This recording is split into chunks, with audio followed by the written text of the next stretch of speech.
जय हिंद दोस्तों, स्वागत है आप सभी का इस वीडियो में। मैं हूं मयूर मोगरे। तो आज के इस वीडियो में हम 8 नवंबर का जो न्यूज़पेपर एनालिसिस है वो देखने वाले हैं और देखेंगे क्या खास है आज के न्यूज़पेपर में। द हिंदू हो, इंडियन एक्सप्रेस हो, क्या खास है वो सभी चीज़ें जानने की कोशिश करेंगे। और जो बाकी के बैकलॉग रहे हैं, मतलब 4, 5, 6, ये जो है ये भी आपके सामने मैं आज ही लेकर आ जाऊंगा। तो चलिए सबसे पहले देखते हैं 8 नवंबर के न्यूज़पेपर में क्या खास है। सबसे पहले एक्सप्लेन सेक्शन पर जाते हैं। एक्सप्लेन सेक्शन अगर हम देखें तो यहाँ पर जो न्यू ओरल ड्रग्स हैं वो यहाँ पर देखने को मिल रहे हैं जो ट्रीटमेंट के लिए काम आएंगे कोविड-19 के लिए। अभी वैक्सीन देखने को मिल रही है, लेकिन ये ओरल ड्रग है जो हम ओरली ले रहे हैं। तो इसके बारे में देखेंगे क्या नाम है उसका और इसके बारे में थोड़ी इन्फॉर्मेशन देखेंगे। देन यहाँ पर what links oil and food prices. अभी देखिए इसमें अगर हम बहुत ही डिटेल में जाने लायक देखें तो कुछ भी हमें जाने लायक देखने को नहीं मिलता है, क्योंकि वही है कि भाई ऑयल और फूड प्राइसेस जो है इसमें क्या समानता है। क्यों यहाँ पर ऑयल प्राइसेस अगर इंक्रीज हो रहे हैं, बाहर के देश में अगर बैरल्स इंक्रीज हो रहे हैं, तो जो इंडेक्स है, फूड इंडेक्स है, वो वहाँ पर इंक्रीज हो रहा है। जब वहाँ पर ऑयल प्राइसेस कम थे तो फूड इंडेक्स जो है वो हमें कम देखने को मिल रहा था। ये जाहिर सी बात है, इसलिए इसमें एग्जाम पर्सपेक्टिव से देखा जाए तो कुछ भी खास देखने को नहीं मिलता है। देन यहाँ पर अगर हम देखते हैं ये वाला जो है ये वाला भी कुछ खास देखने को नहीं मिल रहा है। वो अगेन वही है क्लाइमेट के बारे में कि क्लाइमेट के बारे में क्या प्रोमिसेस है, और उसे जो 5 चीज़ें हमने देखी थी, फिर उसके बाद इंडिया जो है किस पोजीशन पे देखने को मिल रहा है। भाई इतनी कुछ चीज़ें जो है वो इंपॉर्टेंट नहीं होती, इतना डिटेल में हमें पीएचडी नहीं करना पड़ता है। देन उसके बाद यहाँ पर एडिटोरियल पेज देखते हैं तो डिवाइड वी फॉल। अब देखिए डिवाइडेड वी फॉल अलग अलग कंट्रीज एक दूसरे पर ब्लेमिंग करती है, और एक तरफ ये भी देखने को मिल रहा है कि कंट्रीज बोल रही है कि साथ में अगर यहाँ पर काम करेंगे। तो यही चीज़ हमें यहाँ पर देखने को मिल रही है, तो इस एडिटोरियल का हम डिटेल में जानने की कोशिश करेंगे। देन यहाँ पर अगर हम देखते हैं अनदर चांस एट लाइफ, इसमें अगर हम देखते हैं तो रेयर डिसीज के बारे में बात की जा रही है। तो यहाँ पर भी ये भी एडिटोरियल में से काफ़ी चीज़ें हमें देखने को मिलेगी रेयर डिसीज के बारे में, और जो गवर्नमेंट की पॉलिसी अभी हाल ही में देखने को मिल रही है उसके बारे में हम यहाँ पर जानने की कोशिश करेंगे। उसी के साथ साथ यहाँ पर अगर हम देखते हैं आइडियाज पेज, तो स्टार्टअप यील्ड हार्वेस्ट, यहाँ पर देखिए एग्री स्टार्टअप के बारे में बात की जा रही है। एग्री स्टार्टअप, अब यहाँ पर एग्री स्टार्टअप के बारे में भली बात की जा रही हो, लेकिन स्टिल यहाँ पर एग्जाम पर्सपेक्टिव से कुछ भी खास चीज़ जो है वो हमें देखने को नहीं मिल रही है। यहाँ पर अगर हम बात करते हैं रेडिकलाइजेशन, रेडिकलाइजेशन ऑलरेडी जैसे मैंने आपको बोला है, इंटरनल सिक्योरिटी जो हमारा कोर्स है एमएम ऐप पर, उस पर ऑलरेडी इंटरनल सिक्योरिटी में रेडिकलाइजेशन जो है वो हमने कवर किया हुआ है। रेडिकलाइजेशन मतलब क्या है कि भाई कोई समुदाय, मतलब समझ लीजिए कम्युनलिज्म के बलबूते पर जो बीज बोई जाती है जिससे कि पूरा रेडिकलाइज कर दिया जाता है कि नहीं इसके अगेंस्ट में हम यहाँ पर हथियार उठाएंगे, इसके अगेंस्ट में हम पत्थर उठाएंगे, इसके अगेंस्ट में हम ये करेंगे वो करेंगे, जो बम धमाके हैं वो करेंगे, ये रेडिकलाइजेशन होता है। हमारे देश में रेडिकलाइजेशन बहुत बुरी तरीके से हमें देखने को मिलता है। इसके लिए गवर्नमेंट जो है कोशिश करती है डी रेडिकलाइज जो है वो किया जाए, है ना। तो ये चीज़ें हमें देखने को मिलती है। ये सारी चीज़ें डिटेल में ऑलरेडी मैंने इंटरनल सिक्योरिटी जो कोर्स है उसमें कवर किया हुआ है। यहाँ पर अगर हम बात करें तो ये भी कुछ खास जो है हमें देखने को नहीं मिलता है। तो इस तरीके के एडिटोरियल्स हैं। और अगर हम न्यूज़ की बात करते हैं, देखिए द हिंदू अगर हम देखते हैं, अगर हम इंडियन एक्सप्रेस देखते हैं, तो दोनों में ही जो न्यूज़ है वो भी कुछ खास इतनी हमें देखने को नहीं मिल रही है। बाकी जो पीआईबी से रिलेटेड चीज़ें होती है वो मैं ऑलरेडी उसकी जो पीडीएफ है ना, क्रिएटिव्स है, वो मैं ऑलरेडी टेलीग्राम चैनल पर शेयर कर दिया करता हूँ। इसलिए अगर आपको करंट अफेयर से रिलेटेड जो भी इंपॉर्टेंट चीज़ें होती है, वो जैसे अभी मैंने रेयर डिसीज जो है उसके बारे में ऑलरेडी मतलब पीडीएफ जो है वो शेयर की है टेलीग्राम चैनल पर, है ना। और वो दोनों में होती है, मतलब हिंदी में भी अलग से होती है, इंग्लिश में भी होती है। इसे दोनों ही इसमें से कोई भी अगर पढ़ रहा है, हिंदी मीडियम का हो इंग्लिश मीडियम का हो, तो वो वहाँ पर देख सकते हैं। तो जो भी पीआईबी से रिलेटेड इंपॉर्टेंट न्यूज़ होती है वो मैं वहाँ पर शेयर कर देता हूँ, माइंड मैप के जरिए शेयर करते हैं, जिससे कि पढ़ने में भी आसानी होती है। तो ये चीज़ें आप टेलीग्राम पर ज़रूर फॉलो कीजिए, वहाँ से आपको बहुत फ़ायदा मिलेगा। चलिए यहाँ पर हम सबसे पहले देखते हैं कि 2 नए ओरल ड्रग जो है कोविड के ट्रीटमेंट के लिए कौन से हमें देखने को मिल रहे हैं। तो न्यूज़ क्या है, देखिए अब कोविड तो आपको पता है बहुत ही अच्छे तरीके से।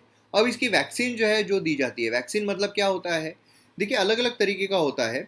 जो सबसे कॉमन चीज़ जो हमें वैक्सीन में देखने को मिलती है वो होती है कि वही जो जंतु है जो कोरोना वायरस है, उसी को ही मार कर वो, मतलब डाइल्यूट करके शरीर में भेज दिया जाता है, जिससे क्या होता है कि हमारा शरीर उसके लिए एंटीबॉडी क्रिएट करता है।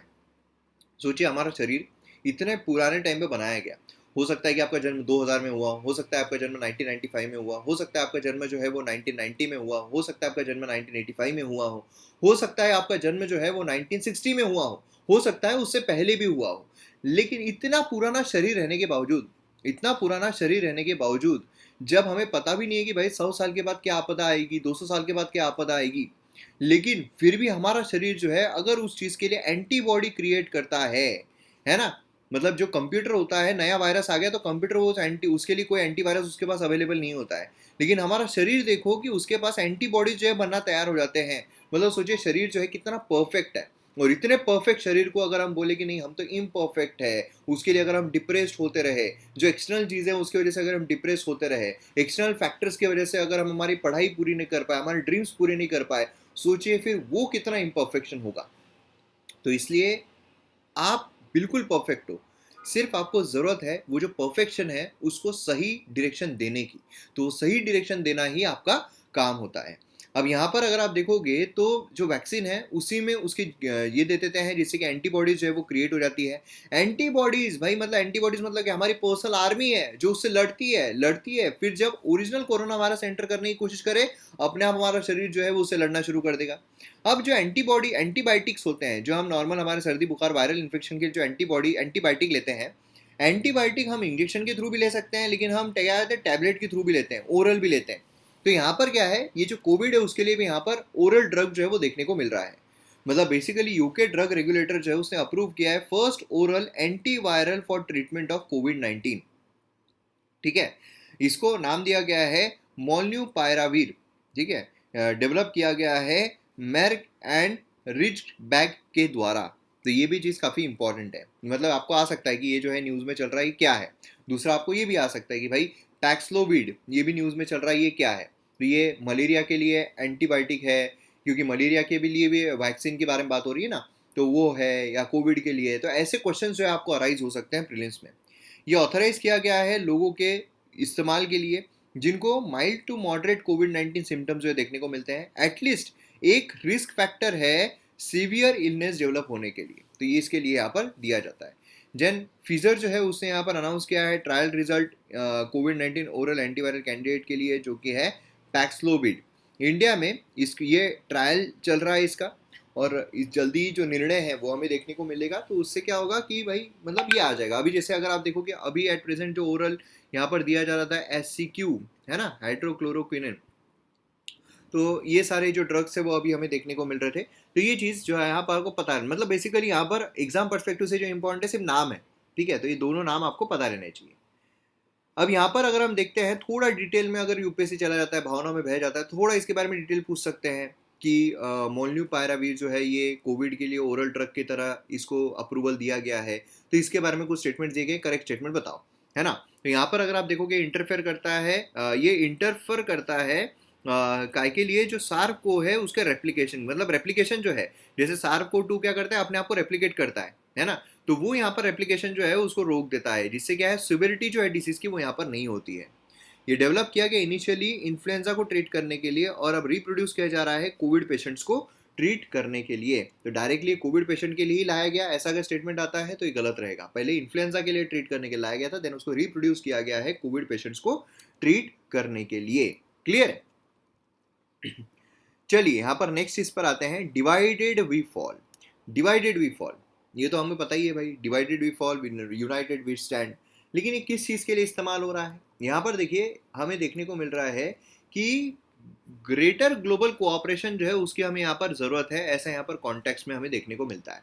तो अब ग्रेटर ग्लोबल कोऑपरेशन क्या है, तो देखिए यहाँ पर हमें देखने को मिलता है कि इंटरनेशनल सिस्टम अगर हम एट प्रेजेंट देखें तो फोकस कर रही है ग्रेट पावर कंपटीशन।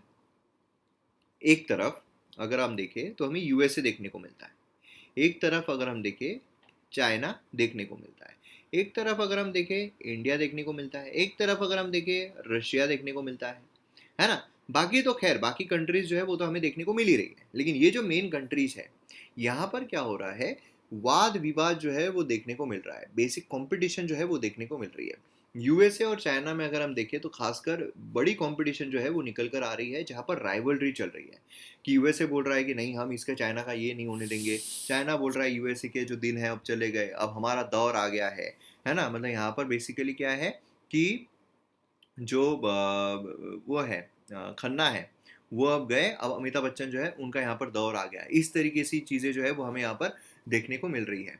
तो अब यहाँ पर सवाल ये आता है कि एक तरफ हम यहाँ पर बहुत सारे संगठन बना रहे हैं जहाँ पर हम बात कर रहे हैं कि भाई जो क्लाइमेट चेंज है उससे हमें लड़ना है, क्लाइमेट चेंज से लड़ने के लिए हमें साथ में यहाँ पर खड़ा होना पड़ेगा, जहाँ पर यूएसए चाइना बड़े इमिटर्स है वो भी आते हैं, जहाँ पर टेक्नोलॉजिकल एडवांसमेंट जो है उसकी यहाँ पर बात की जाती है, जहाँ पर टेक्नोलॉजिकल एडवांसमेंट के लिए जो फाइनेंशियल एड है उसकी बात की जाती है।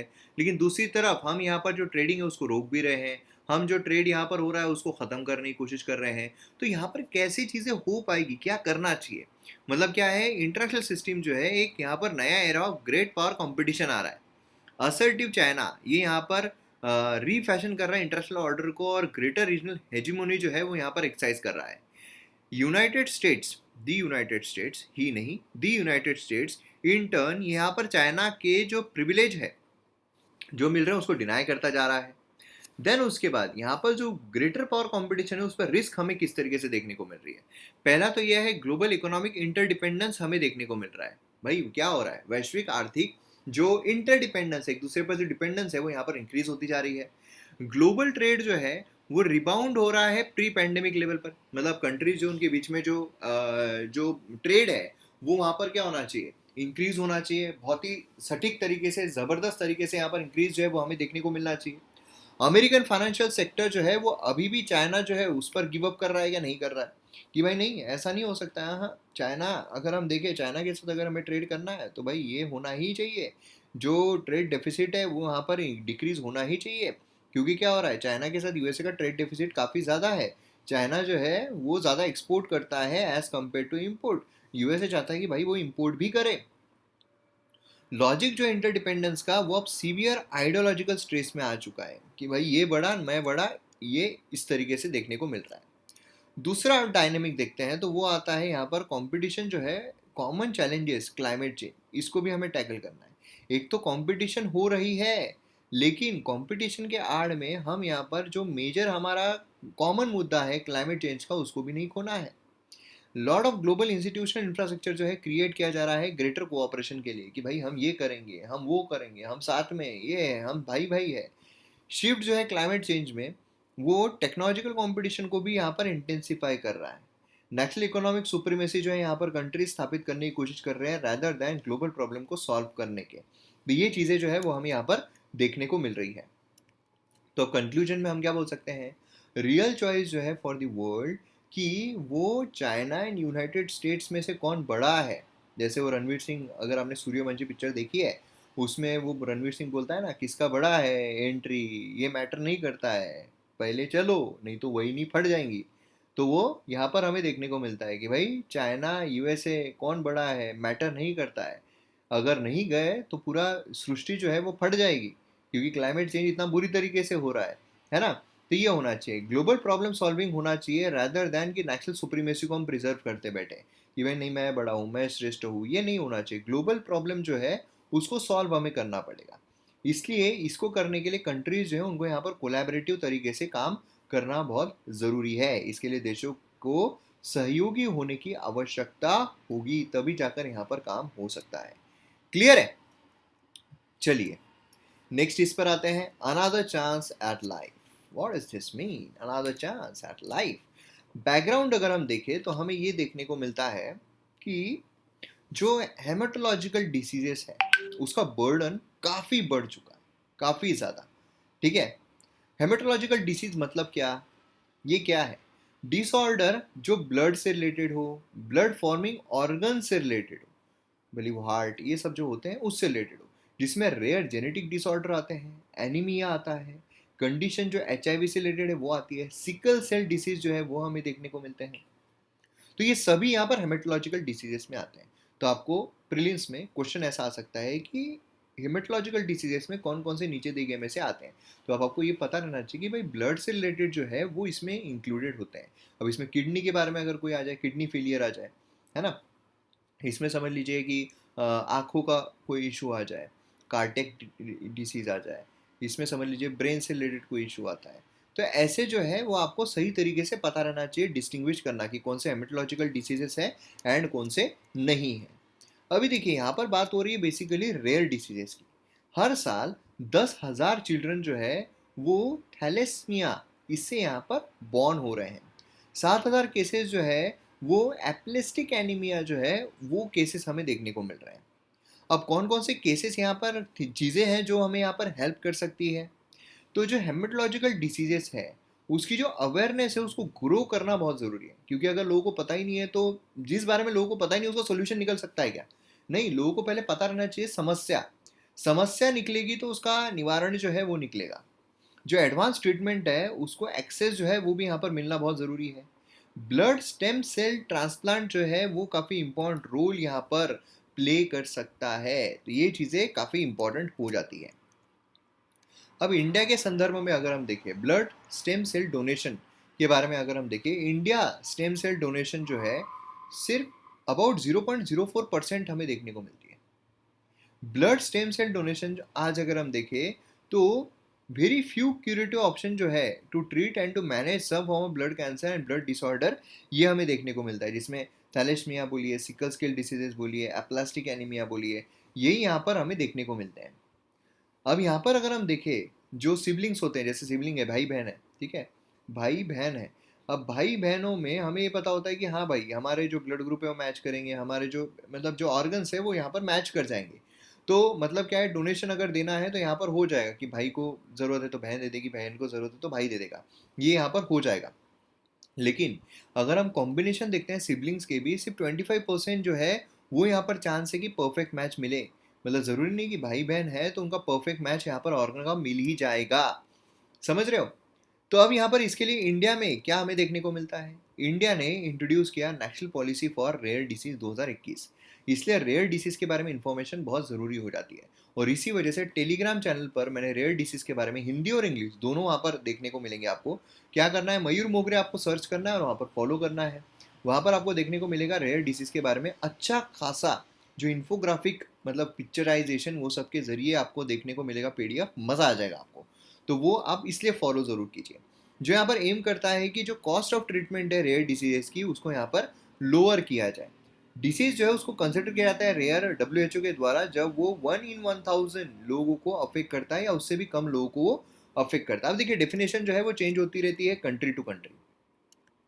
अब यहाँ पर पॉलिसी की अगर हम बात करते हैं, जो पॉलिसी हमें देखने को मिल रही है उसका सबसे मेन एम है कि जो इंडिजीनियस रिसर्च है, लोकल प्रोडक्शन है मेडिसिन का, उसको यहाँ पर इंक्रीज किया जाए, उस पर फोकस किया जाए।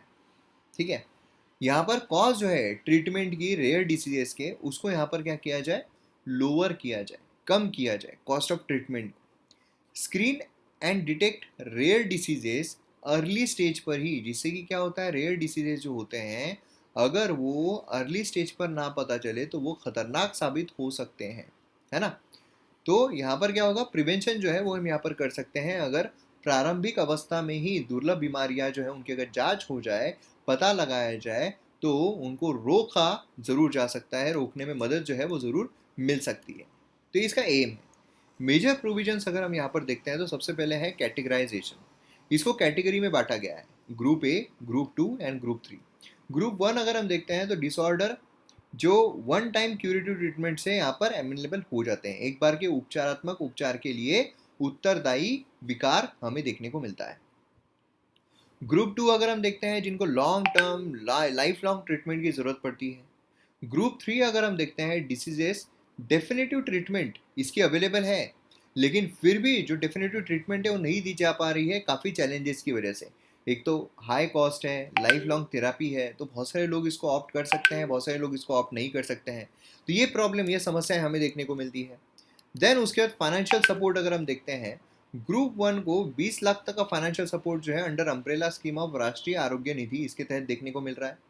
अल्टरनेटिव फंडिंग है, मतलब वॉलंटरी क्राउड फंडिंग जो है ट्रीटमेंट की, वो यहाँ पर सेटअप किया जा रहा है digital platform voluntary individual contribution के लिए। ठीक है, तो ये देखने को मिलता है। देन सेंटर ऑफ एक्सीलेंस, मतलब यहाँ पर क्या है, टर्शरी हेल्थ केयर फैसिलिटीज जो है प्रिवेंशन और ट्रीटमेंट रेयर डिसीज के लिए वो हमें देखने को मिलेगा, स्ट्रेंथन किया जाएगा। नेशनल रजिस्ट्री हमें देखने को मिलेगी, नेशनल हॉस्पिटल बेस्ड रजिस्ट्री जो है रेयर डिसीज की वो यहाँ पर क्रिएट की जाएगी, जिससे कि एडुकेट डेटा जो है हमारे पास वो अवेलेबल रहे। अब देखिए यहाँ पर कंक्लूजन में हम ये बोल सकते हैं कि जो इंडिया है जहाँ पर ब्लड डिसऑर्डर जो है काफ़ी हाई है, वहाँ पर एनपीआरडी और ऑर्गेनाइजेशंस जो है वो यहाँ पर साथ में आकर काम कर सकती है। देखिए क्या होता है कि जहाँ पर भी कंपटीशन है वहाँ पर खतरा है। Competition can never increase anything including business. Complementation complement जो होता है वो अगर हम इंक्लूड कर दें तो अपने आप चीज़ें बेहतर हो जाती है। अगर हम कंपटीशन की जगह कोऑपरेशन करना शुरू कर दें तो अपने आप चीज़ें बेहतर हो जाती है, और वो चीज़ यहाँ पर भी ज़रूरी है। जैसे फॉर एग्जांपल समझ लीजिए कि एजुकेशन सेक्टर है, एजुकेशन सेक्टर में अगर कंपटीशन करते रहेंगे तो फिर कोई भी जो है पूरी तरीके से बढ़ नहीं पाएगा। कोऑपरेशन के साथ अगर बढ़े तो यहाँ पर जो अपने आप जो स्टूडेंट्स हैं उनका फ़ायदा हो जाएगा। हेल्थ केयर जो है पेशेंट्स को वो यहाँ पर प्रोवाइड करना है ना, जो जो ट्रीटमेंट नहीं ले पाते हैं फंड्स के लैक की वजह से, नॉलेज की लैक की वजह से, वो यहाँ पर प्रोवाइड करना। जो कंडीसिव एनवायरनमेंट है मल्टी सेक्टरल पार्टनरशिप काम के लिए, वो यहाँ पर क्रिएट करना, ये सब यहाँ पर इंपॉर्टेंट हो जाते हैं। अभी देखिए द हिंदू में एक बहुत ही ज़बरदस्त इंटरव्यू आया है सुनील गुप्ता जी का, और यहाँ पर जो वायलेंस के इंसिडेंट्स रेज हो रहे हैं जो जेल में, खासकर अगर हम बात करें तो तिहाड़ जेल की यहाँ पर बात की जा रही है, तो जो यहाँ पर वायलेंस के इंसिडेंट्स इतने सारे रेज हो रहे हैं उसके बारे में काफ़ी अच्छा एक इंटरव्यू देखने को मिला है। तो ये यहाँ पर हम देखेंगे क्या हो रहा है कि अगर हम देखें तो जो वहाँ पर प्रिजनर्स है उनमें जो वायलेंस है काफ़ी ज़्यादा इंक्रीज हो रहा है। जो प्रिजनर ऑफिशियल्स है वो यहाँ पर एक्सटॉर्शन रैकेट जो है वो भी चला रहे हैं, ऐसा देखा जा रहा है। जो अंडर ट्रायल्स है उनकी किलिंग जो है वो भी हमें यहाँ पर देखने को मिल रही है। तो काफ़ी सारे सिनारियो, मतलब यहाँ पर जो सिक्योरिटी इश्यूज है काफ़ी ज़्यादा हमें देखने को मिल रहे हैं अगर हम तिहाड़ जेल की बात कर रहे हैं। तो अब यहाँ पर कुछ क्वेश्चंस हैं एंड देन उसके जवाब जो यहाँ पर उन्होंने दिए हैं वो हमारे एग्जाम पर्सपेक्टिव से भी काफ़ी हेल्पफुल रह सकते हैं। जैसे फॉर एग्जांपल यहाँ पर आप देखोगे तो ऐसा बोला जा रहा है कि एटलीस्ट 15 इंसिडेंट्स जो है वायलेंस के तिहाड़ जेल में हमें देखने को मिले हैं सिंस जुलाई। तो यहाँ पर जो उनका टेन्योर रहा जब वो थे वहाँ पर, तो क्या यहाँ पर कॉमन जो है वो देखने को मिल रहा है? क्या वहाँ उस टाइम पे भी काफ़ी कॉमन था या फिर कुछ अलग यहाँ पर देखने को मिल रहा है? देखिए इन्होंने यहाँ पर बोला है कि जो ऑकरेंस है इंसिडेंट्स के वो भले ही हुए हैं, ऐसा हम नकार नहीं सकते हैं कि ऐसे इंसिडेंट्स नहीं हुए हैं।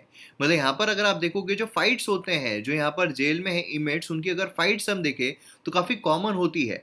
क्योंकि अगर हम देखा जाए तो एक गार्बेज डंप जो है और सिविलाइज सोसाइटी है ना, वहाँ पर जो क्राइम करके आए हुए हैं वो यहाँ पर फाइट ऑब्वियसली करते रहेंगे।